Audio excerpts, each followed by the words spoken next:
na utu. Nawashukuru sana ndugu zangu, nami nitumie nafasi hii kumshukuru Mungu pata fursa kushiriki nanyi tena katika siku ya gawio ambayo sasa imekuwa sehemu ya utaratibu wetu ndani ya serikali. Na hii ni siku maalumu ya kupima mwenendo wa uwekezaji, tija ya uzalishaji na mchango wa taasisi na mashirika ya umma kwa ujumla katika maendeleo ya taifa letu.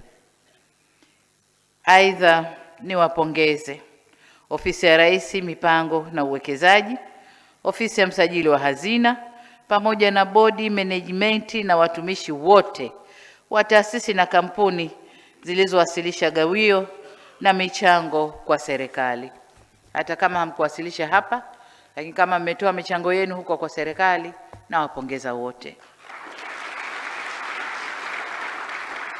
Kwa hakika hatua hii tunayoishuhudia na pengine kuisherehekea ni matokeo ya jitihada za makusudi za kuimarisha usimamizi wa mashirika na kampuni, nidhamu ya matumizi ya rasilimali, ufuatiliaji wa karibu na dhamira ya dhati ya kufanya mali za umma zizalishe zaidi kwa manufaa ya Watanzania.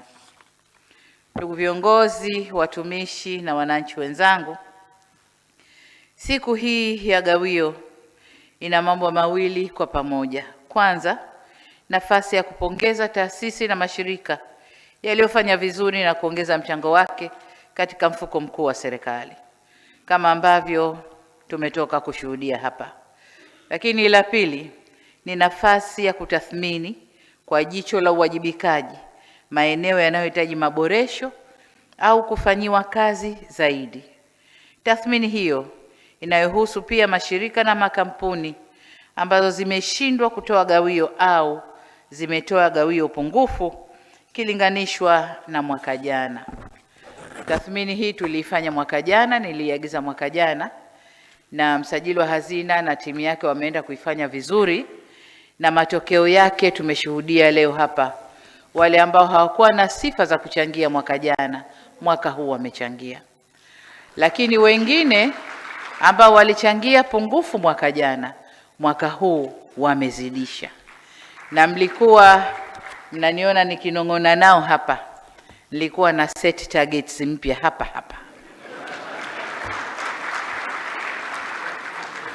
Na kama mlikuwa naona nafanya kidole hivi, ilikuwa deal imestrike. Mwingine nampa target ananiambia hapana na kuongeza. Na mmoja tu ndio amedrop kuliko kiwango cha mwaka jana, lakini bado amefanya vizuri. Nimemuuliza kwa nini umedrop, kanambia anajenga makao makuu yangu mpya, kwa hiyo pesa imekwenda huko, imepungua huko. Nikasema hiyo nayo uwekezaji, ungeiweka humo tukaihesabu. Kwa hiyo mambo sio mabaya. I'm proud of you guys, very proud of you. Kama tulivyomsikia msajili wa hazina, mwaka huu tumepokea jumla ya shilingi trilioni 1 bilioni 327 kilinganishwa na shilingi trilioni 1 bilioni 28 mwaka jana, sawa na ongezeko la 30%, au kwa namba halisi tumeongeza bilioni 3. Si haba. Hii imetokana na uzalishaji zaidi na kuimarika kwa tija na ufanisi wa taasisi zetu.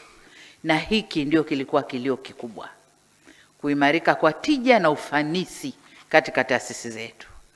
Taasisi zilikuwa zinakula zaidi serikalini kuliko zenyewe kupeleka, lakini sasa tumebadilisha mwelekeo na wapongeza sana. Katika hatua hii na wapongeza wote waliochangia mafanikio haya, hasa taasisi zilizoongoza kwa gawio, zile zilizorejea kwenye faida baada ya kupita kipindi cha changamoto, zile zilizopunguza utegemezi kwa serikali, nao ni mchango mkubwa sana. Kama ulikuwa unakula serikalini, sasa serikali weka pesa yako, mimi nayo ya kwangu nitajiendesha, mchango mkubwa sana. Lakini vile vile pamoja na kampuni zenye hisa za serikali ambazo zimeendelea kuonesha thamani ya ubia wenye tija, wote hongereni sana. Wote kwa pamoja mmetuonesha kuwa taasisi za umma zinaweza kufanya vizuri kwa kutoa huduma na kujiendesha kwa ufanisi, kushindana na kuchangia mapato ya serikali na hatimaye kuwa sehemu muhimu ya ujenzi wa uchumi wa taifa letu. Haya ndiyo maono na mwelekeo tunaoutaka. Kwa hiyo pale yanapoonekana mafanikio, hatutaacha kuyatambua na kuyapongeza. Lakini pongezi hizi zisiwe sasa ni sababu ya kuridhika na kubweteka. Na ndio maana nilikuwa na set viwango hapa. Aliyenipa 15 mwaka huu nikamwambia mwakani nataka 20. Mwingine alikuja nadhani na 11, nikamwambia niletee 15. Akanambia nitafika mpaka 25. Nikamwambia bravo. Kwa hiyo huu ndio mwelekeo ambao tunautaka. Sasa pongezi hizi tusibweteke, lakini ziwe chachu ya kuongeza juhudi na maarifa kwa matokeo yaliyo bora zaidi. Gawio na mchango uliotolewa na makampuni, taasisi na mashirika yetu ni sehemu ya lengo letu la kuongeza mapato ya ndani na kupunguza utegemezi katika kugharamia shughuli za maendeleo. Tunakwenda polepole. Tulikotoka ni mbali, lakini tunakwenda polepole. Bajeti ya mwaka huu, gap ya kujitegemea imebakia ndogo sana.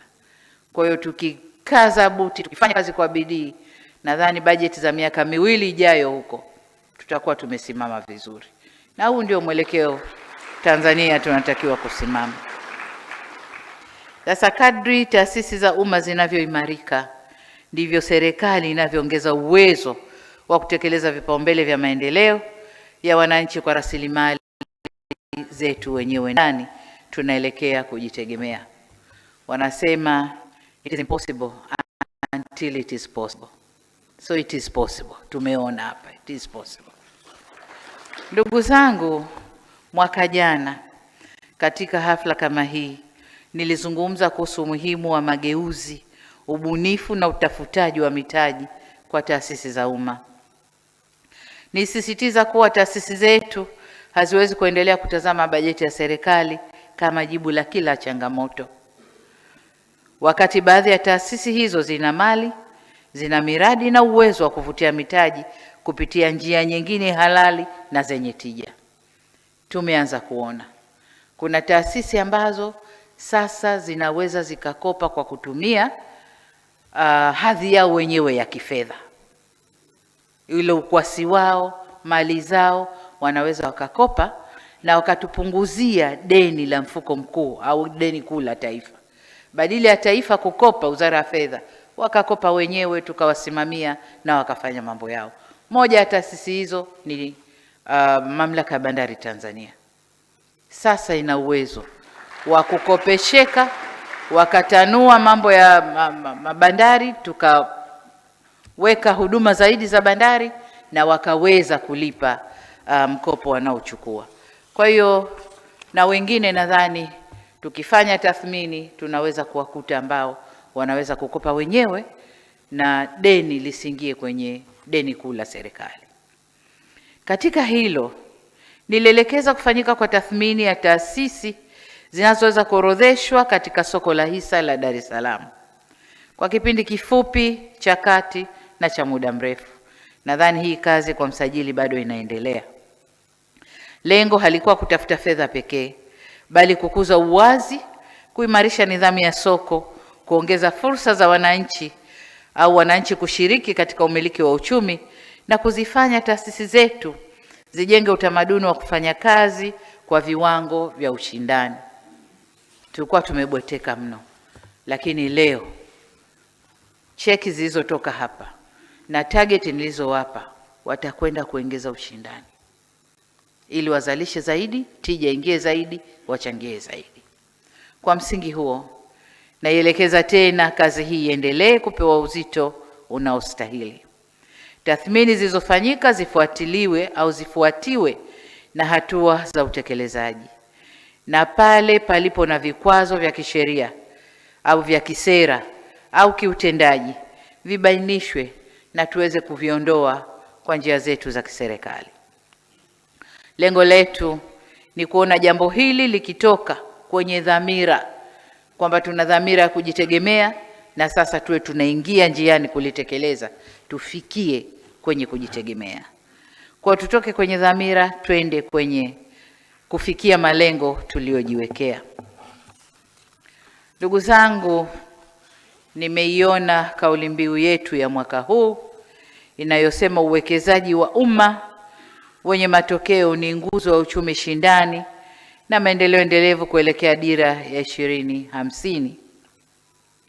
Sasa niseme kauli mbiu hii inatukumbusha kuwa uwekezaji wenye matokeo ni ule unaovutia mitaji, kupunguza gharama za kufanya biashara, kukuza ajira, kuimarisha huduma, kuongeza mapato ya serikali na kulinda maslahi ya wananchi.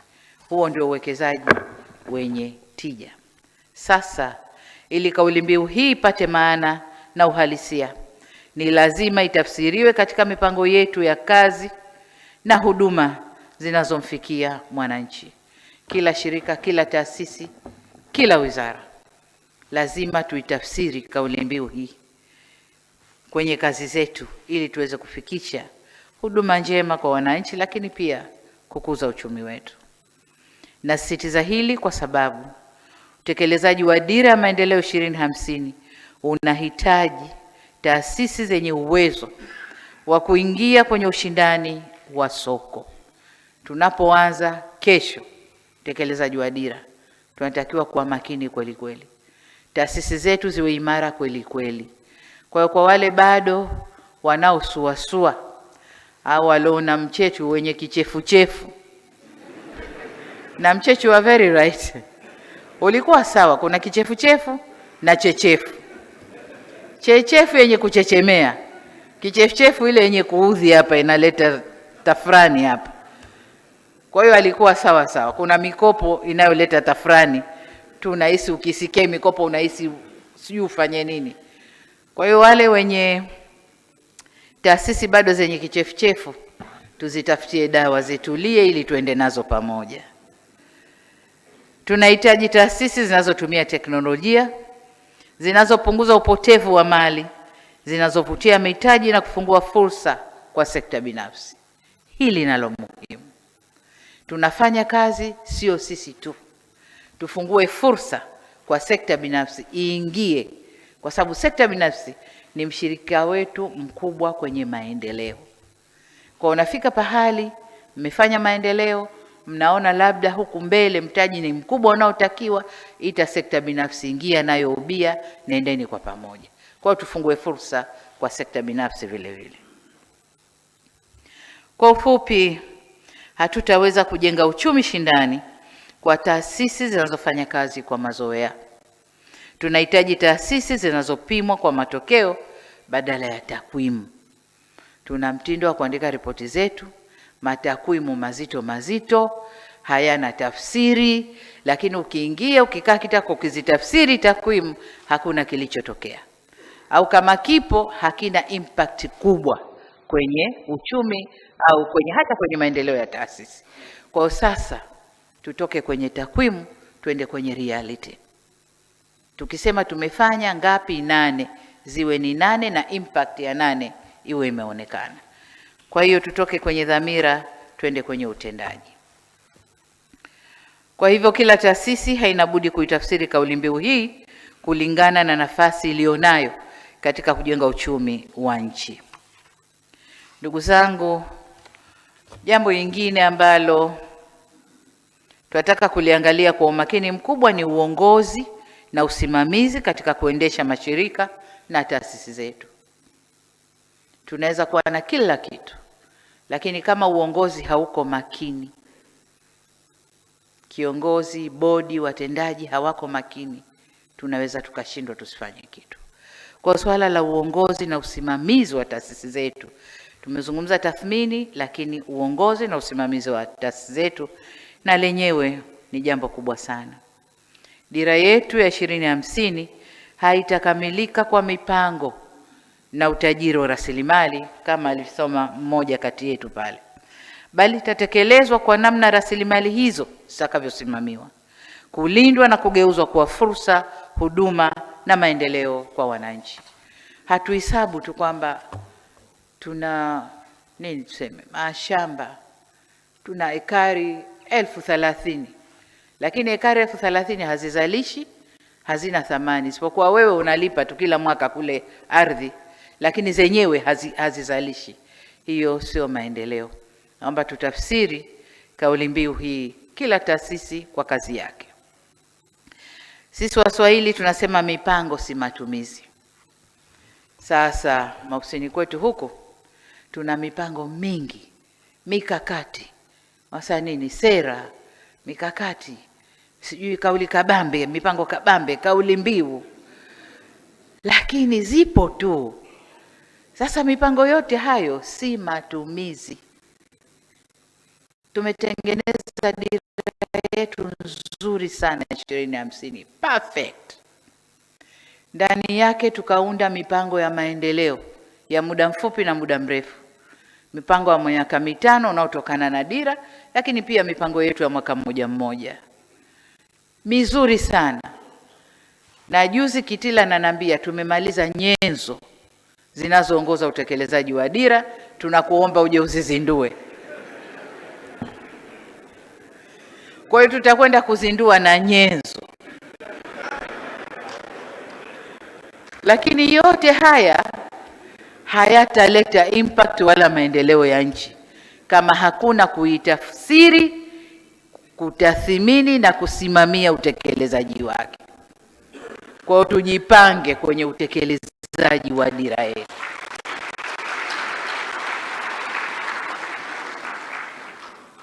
Kwenye nyenzo za Kitila mle kuna mpango wa miradi yenyewe, kwanza fedha inayotakiwa, mahitaji rasilimali watu, sijui mahitaji ya nini, mizuri sana, lakini ipo yenyewe haitafanya kazi ya Kitila kuandika, na ni mwandishi mzuri sana na timu yake, na wapongeza, lakini kazi yetu wengine tulobaki ni kuitafsiri na kuitekeleza tufike tunakokwenda. Kwa hiyo mipango si matumizi. Mipango ipo mizuri, tuwe wabunifu kutafuta mitaji, tufanye matumizi, tufike tunakokwenda. Mipango peke yake si matumizi. Sasa dira yetu kama nilivyosema imeandikwa vizuri sana. Mambo yote yako vizuri sana, nyenzo ziko tayari, lakini twende tukazitafsiri na tufanye. Hapa ni nafasi ya msajili wa hazina, makampuni, taasisi zetu za serikali na Watanzania wote. Twende tukatafsiri. Wataalamu wetu watutafsirie mipango ile walioiandika vizuri sana kwa lugha nyepesi, ili watu waweze kuitafsiri na kuitekeleza katika maeneo yao tofauti tofauti. Kwa mwelekeo huo, maelekezo yangu kwa ofisi ya msajili wa hazina ni kuendelea kusimamia na kuratibu kampuni ambazo serikali ina hisa, ili kuhakikisha uwekezaji huo unaleta manufaa yanayolingana na thamani ya uwekezaji wetu. Twende tukatafsiri kauli mbiu yenu wenyewe mlioitoa, lakini na mipango yetu ya taifa tukaitafsiri huko kwenye mashirika yetu ambayo serikali ina hisa, ambayo yamesimama yenyewe kama shirika ya umma. Twende tukatafsiri na tufanye vizuri. Tunasema ubia mzuri ni ule wenye kunufaisha pande zote. Makampuni yenyewe yanufaike, serikali inufaike, na wananchi wanufaike, taifa kwa jumla linufaike. Huu ndio ubia mzuri. Kwa tusiwe tu kwa miaka kadhaa serikali inaubia wapi, serikali inaubia TIPA, serikali inaubia sijui wapi, serikali inaubia shirika gani, lakini nenda katizame ubia ule umeleta nini serikalini? Hakuna. Kwa miaka kadhaa nyuma hakuna, lakini sasa hali inabadilika. Ubia mzuri ni ule unaonufaisha wote, wabia wote wanufaike. Kwa sisi wa Tanzania tusimame tunufaike. Maeneo yote ambayo tunaubia tusimame tunufaike. Lakini hata yale tunayosimamia wenyewe ambao hayana ubia, watendaji ni sisi, wa kuyafanya yafanye kazi ni sisi. Hili ni letu, hali na mjomba, hali na msaada ni sisi. Kwa hiyo twende tukasimame vyema, tufanye kazi ya kuleta maendeleo kwenye nchi yetu. Kwa upande wa taasisi na mashirika yote ya umma, mhakikishe mipango na mikakati ya kiutendaji inaendana na vipaumbele vya dira ya maendeleo ya 2050.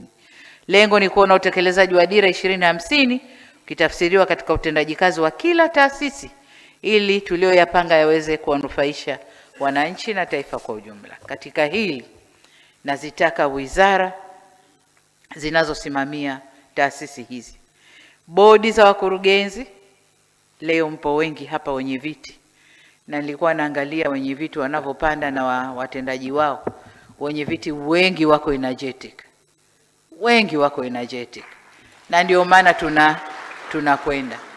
Bodi nyingine mtendaji kijana, mwenyekiti kijana. Hasa mwanzo wa chaguzi nasema hawendi kudundana hawa, lakini kumbe wanadundana kwenye maarifa na mambo yanakwenda kama mlivyoona hapa. Niwaombe, nendeni katafsirini dira kwenye mipango ya kazi zenu ili tuende vizuri. Kazi hii si jukumu la msajili wa hazina pekee. Kila wizara yenye taasisi chini yake ina wajibu wa kuhakikisha taasisi husika zinafanya kazi kwa ufanisi, zinaongozwa kwa weledi, zinapimwa kwa matokeo na zinachangia kamilifu kufikia malengo yaliyojiwekea. Wanapokea malalamiko kutoka kwa wizarani huko, shirika langu hili linasuasua, hili haendi, huyu anasafiri tu, huyu ana hivi tu. Sasa waleteni, lakini msilete hayo, tuleteni na tathmini ya utendaji ya mashirika, halafu tuamue nani anakaa wapi. Lengo ni kuweka watendaji tuende mbio. Mmesikia hapa, benki zimevaa njuga, zimetukosha uso. Tuko namba 3 na namba 4. Wale waliokuwa wakituona sisi wa huku tu sasa, na pengine ndo mengine yanayotokea hayo, sasa wanatuona tukipaa, wanatutazama wale. Sasa ile wale iende kila pahali, isiwe mabenki tu. Inawezekana, tunaweza kufanya Watanzania. Twendeni. Ndugu zangu, ninapoelekea kuhitimisha hotuba yangu, nirejee pongezi zangu kwa mafanikio haya makubwa, lakini kama nilivyosema, tusibweteke. Makubwa leo, mwakani haya sio makubwa tena. Natarajia makubwa zaidi.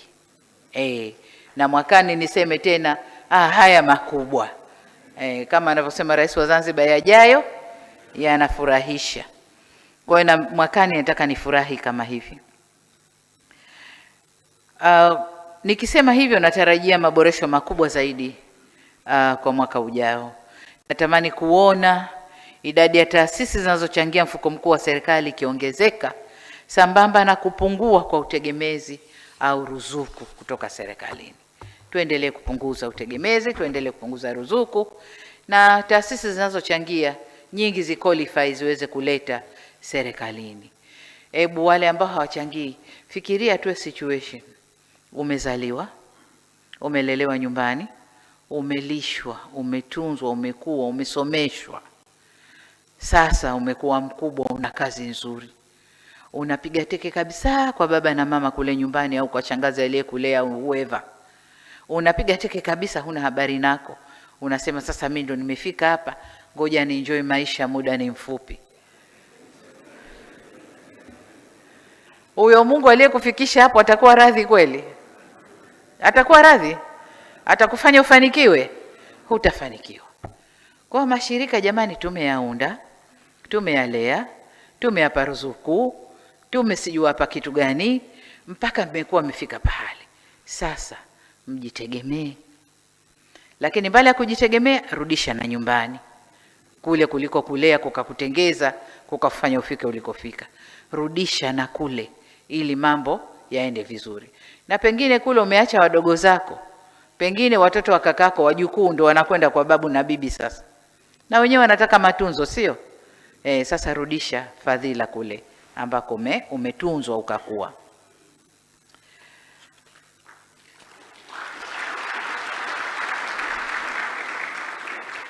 Sasa hapo, tukifika hapo, ndo hii siku ya gawio inakuwa na maana kubwa zaidi. inakuwa na maana kweli na itakuwa siku ya kitaifa. Jana nilikuwa naangalia mitandao ya kijamii wanavyoichambua siku ya Gawio, matumaini walionayo na siku ya Gawio. Kuna wachache walikuwa wakiponda ponda, lakini wengi walikuwa wanachangia kwa matumaini. Wanaisubiri siku hii kwa hamu kubwa, na wanajua kwamba pesa hii ikipatikana inakwenda kwenye huduma zao za jamii, inakwenda kusukuma kwenye upatikanaji wa au kuondosha changamoto zilizoko kwa wananchi. Kwa hiyo wananchi wanaijua kwa hamu, wanaisubiri kwa hamu siku hii, wanaitambua na wanaisubiri kwa hamu. Kwa hiyo mbele huko izidi kuwa na maana siku ya Gawio. Wananchi wajue leo mashirika yetu ya umma yanakwenda kusema kile walichokichuma na kutuingizia kwenye serikali ili mambo yaendelee. Kwa hiyo hii siku ni muhimu sana, na kwa bahati nzuri wananchi wanaijua kweli kweli. Kama nilivyosema, fedha hizi ni kwa ajili yao na tutakwenda kufanya mambo ambayo yanawahusu wao. Siku ya Gawio ni siku ya wananchi, ni siku ya kuonesha kwa mali za umma zikisimamiwa vizuri zinaweza kupunguza mzigo kwa serikali na kuongeza uwezo wetu wa kugharamia shughuli za maendeleo. Kama nilivyotangulia kusema, tutajipongeza tunapofanya vizuri. Kama leo tumefanya vizuri, tujipongeze.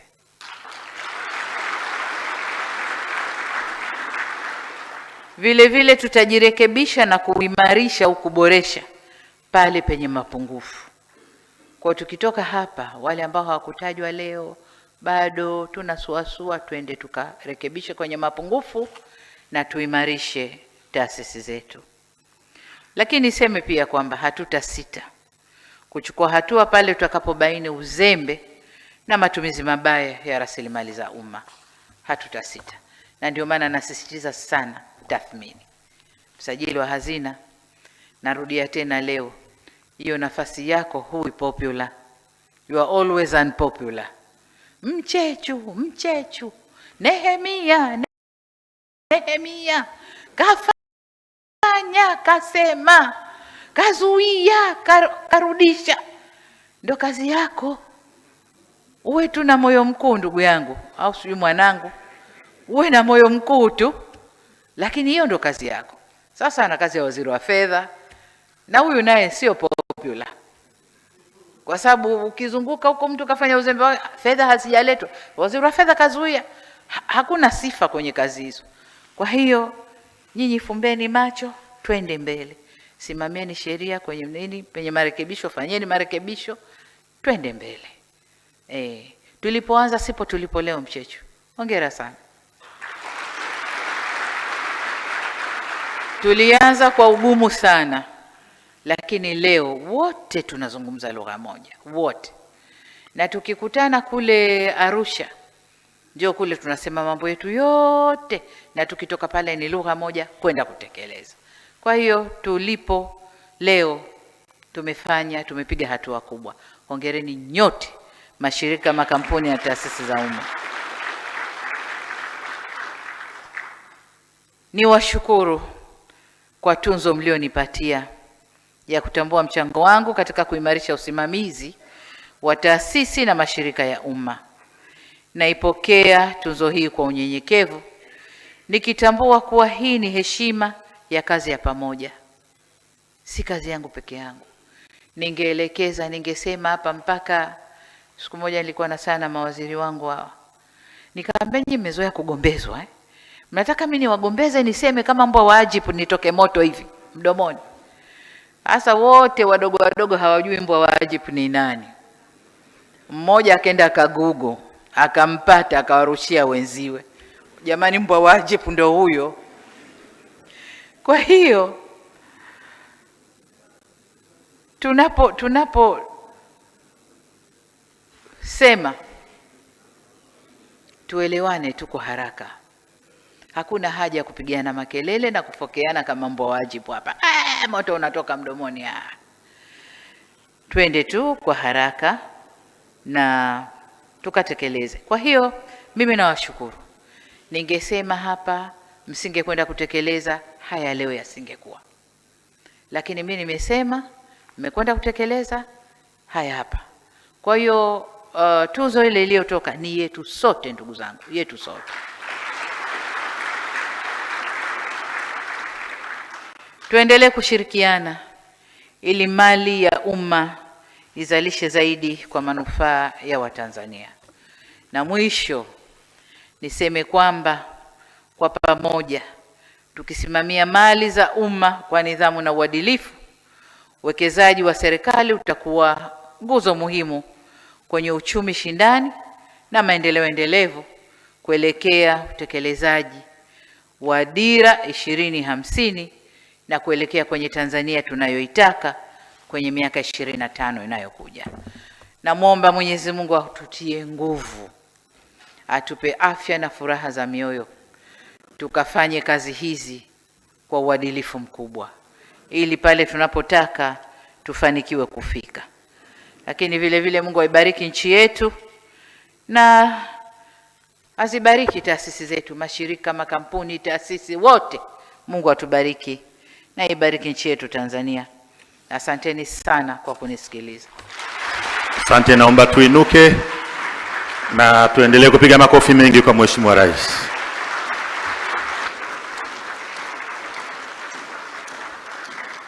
Haya, asante Mheshimiwa Rais, tunakushukuru. Msimu huu wa Sabasaba usiruhusu biashara yako ipoe, kwa sababu Global TV inakupa fursa ya kuchangamsha biashara yako. Okoa hadi 50% ya gharama za matangazo na uwafikie mamilioni ya wateja kupitia vifurushi vyetu maalum vya Sabasaba. Chagua kifurushi chako kuanzia Laki2.5 hadi Milioni 5 tu. Matangazo ya mitandao ya kijamii, Reels, radio na YouTube pre-rolls, vyote vipo kwa ajili yako. Ofa hii ni kwa msimu huu wa Sabasaba tu. Wahi sasa. Wasiliana nasi kupitia namba zinazoonekana kwenye skrini yako. Global TV, tunakuza biashara yako.